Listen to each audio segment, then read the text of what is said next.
ইন্ডি জোটের শরিক জেএমএম কংগ্রেস জোটের হাতে থাকা ঝাড়খণ্ডের রাঁচিতে চাকরি দুর্নীতির প্রতিবাদে পড়ুয়াদের বিক্ষোভে পুলিশের লাঠিচার্জ ঘিরে উত্তাল হলো দেশের রাজনীতি। প্রশ্নের মুখে পড়ল হেমন্ত সোরেনের সরকার। পড়ুয়াদের বিধানসভা ঘেরাও অভিযানে চালানো হলো জলকামান। যন্তর মন্তরে জেনজির আন্দোলন এবং সেখানে পুলিশি অত্যাচার নিয়ে চাপানোতর এখনো থামেনি। তার মধ্যেই ইন্ডি জোটের শরিক জেএমএম কংগ্রেস জোটের হাতে থাকা ঝাড়খণ্ডের রাঁচিতে চাকরি দুর্নীতির প্রতিবাদে পড়ুয়াদের বিক্ষোভে পুলিশের লাঠিচার্জ ঘিরে উত্তাল হলো রাজনীতি। প্রশ্নের মুখে পড়ল হেমন্ত সোরেনের সরকার। পড়ুয়াদের বিধানসভা ঘেরাও অভিযানে চালানো হলো জলকামান, ছোড়া হলো কাঁদানে গ্যাসের শেল। कई बार लाठीचार्ज लगी है। जिस तरीके से लाठीचार्ज हम लोग इससे डरने वाले नहीं है। और जिस तरीके नौकरी बेची जा रही है 70 से 80 लाख रुपए, किसी का 1 करोड़ 10 लाख, किसी का 1 करोड़ 20 लाख, ये सेटिंग फेटिंग नहीं चलेगा। ঝাড়খণ্ডের পাবলিক সার্ভিস কমিশন এবং স্টাফ সিলেকশন কমিশনের পরীক্ষায় অনিয়মের অভিযোগ উঠেছে। সিবিআই বা অন্য কোনো এজেন্সিকে দিয়ে নিরপেক্ষ তদন্তের দাবি তুলেছেন পড়ুয়ারা। পরীক্ষা বাতিল করে প্রয়োজনীয় সংস্কারের দাবিও জানিয়েছেন তারা। সোমবার ছিল তাদের আন্দোলনের 17তম দিন। পড়ুয়াদের আটকাতে কাঁটাতারে স্পাইরাল ব্যারিকেড তৈরি করে রেখেছিল পুলিশ। তারপর শুরু হয় জলকামান ছোড়া। টানা 9 দিন ধরে রাঁচির জয়পাল সিং মুন্ডা স্টেডিয়ামে অনশন চালিয়ে যাচ্ছেন ছাত্র নেতা দেবেন্দ্রনাথ মাহাতো।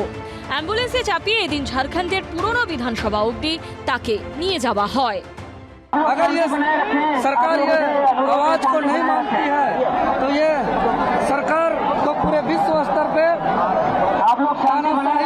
निरंकुश लोकतंत्र की हत्या करने वाली सरकार के रूप में याद रखा जाएगा।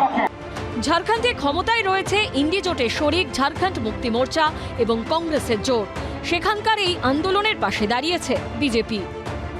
उस आंदोलन में हमारी सहभागिता है और हम जो है मानसिक तौर पर, शारीरिक तौर पर उनको जो है मदद कर रहे हैं। हम चाहते हैं कि सीबीआई इसकी इंक्वायरी करे। রাহুল গান্ধীও এক্স হ্যান্ডেলে লিখেছেন, ঝাড়খণ্ডে প্রতিবাদী ছাত্রদের উপর বল প্রয়োগ করে ভুল হয়েছে। পড়ুয়াদের শান্তিপূর্ণভাবে আন্দোলনের অধিকার রয়েছে। একমাত্র আলোচনাতেই এর সমাধান সম্ভব।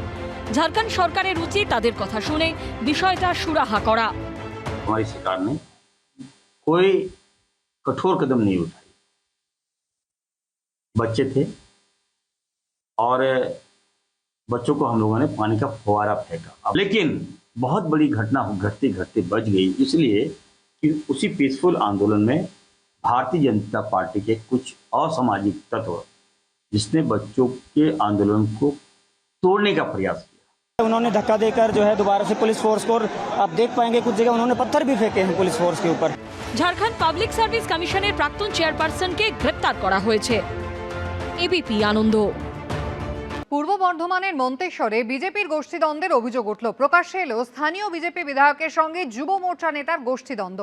দুপক্ষই একে অপরকে মারধরের অভিযোগ তুলেছে। এদিকে বিজেপি বিধায়কের গাড়ি ঘিরে অশ্রাব্য গালিগালাজ এবং গাড়ির কাঁচ ভাঙার ভিডিও ভাইরাল হয়েছে সমাজ মাধ্যমে। থানায় অভিযোগ দায়ের করেছে দুপক্ষই।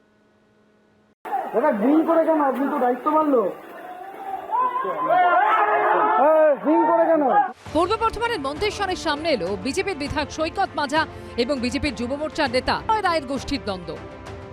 পুরো তৃণমূলীকরণ করার একটা ব্যাপকভাবে চেষ্টা এবং দুর্নীতি ধামাচাপা দেওয়ার চেষ্টা। কিছু সমাজবিরোধী দুষ্কৃতী, এদের আমি চিনি না, যাই না, এরা এসে মানে অকথ্য ভাষায় গালিগালাজ করে। বিজেপির যুব মোর্চার নেতা চিন্ময় রায়ের অভিযোগ, শনিবার তার কিছু অনুগামীকে মারধর করে বিজেপি বিধায়কের গোষ্ঠীর লোকজন। এই নিয়ে মন্তেশ্বর থানায় অভিযোগ করে ফেরার সময় ফের হামলা হয়। প্রায় 15টি গাড়িতে ভাঙচুর করা হয়। খবর পেয়ে রাতেই মন্তেশ্বর থানায় যাচ্ছিলেন বিজেপির বিধায়ক সৈকত মাজা। অভিযোগ, রাস্তায় তার গাড়ি আটকায় বিজেপির যুব মোর্চার নেতার গোষ্ঠীর লোকজন। চলে অকথ্য গালিগালাজ।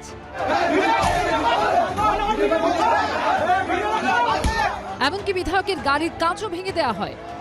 যদিও যুব মোর্চা নেতার অনুগামীদের অভিযোগ, বিধায়কের উস্কানিতেই মারধর করা হয়েছে। গাড়িতে মত্ত অবস্থায় ছিলেন সৈকত মাজা।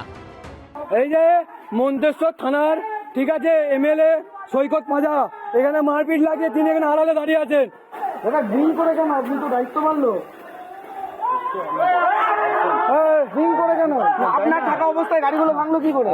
প্রাক্তন তৃণমূল বিধায়ক বর্তমান বিজেপি বিধায়ক সৈকত মাজা এদের নেতৃত্বেই ঘটনাটা ঘটেছে এবং মদ্যপ অবস্থায় হচ্ছে গিয়ে আমাদের ছেলেদেরকে কুকথা বললে আমরা মারধর খাওয়ার পর পাল্টা থানায় প্রতিবাদ করতে যাই। তখন হচ্ছে কি এমএলএ গাড়ি এসে আমাদেরকে আবার ফের হুমকি দেয়। আমাদের 15টা গাড়ি ভাঙচুর হয়েছে এবং আমাদের বিভাগ কার্যকর্তা RSS এর মলয় মণ্ডলের বাড়িও ভাঙচুর হয়েছে। 2016 থেকে 2021 পর্যন্ত তৃণমূলের বিধায়ক ছিলেন সৈকত পাঁজা। 2021 সালের পরে তিনি বিজেপিতে যোগ দেন। 2021-এর বিধানসভা নির্বাচনে বিজেপির টিকিটে ভোটে দাঁড়ালেও হেরে যান। 2026-এ মন্তেশ্বর থেকে জেতেন সৈকত পাঁজা। সন্ধ্যেবেলার কিছু কাজকর্তার উপর আক্রমণ হয়েছিল, আমি কলকাতায় ছিলাম আমার বিশেষ কাজে। তো রাতে ফিরতে ফিরতে অনেকটা দেরি হয়, প্রায় রাত্রি 1টা বেজে আনুমানিক। সেই সময় আমি আমার 1 নম্বর মন্ডল কার্যালয়ে আমার কার্যকর্তাদেরকে ডাকি, তাদের সাথে দেখা করবো, কথা বলবো বলে। তো সেই সময় এই কিছু সমাজবিরোধী দুষ্কৃতী, এদের আমি চিনি না যাই না, এরা এসে মানে অকথ্য ভাষায় গালিগালাজ করে এবং আমার উপর আক্রমণ করে, গাড়ি ভাঙচুর করে। দুপক্ষই থানায় অভিযোগ দায়ের করেছে। রানা দাসের রিপোর্ট, এবিপি আনন্দ, পূর্ব বর্ধমান। এবিপি আনন্দ, এগিয়ে থাকে, এগিয়ে রাখে।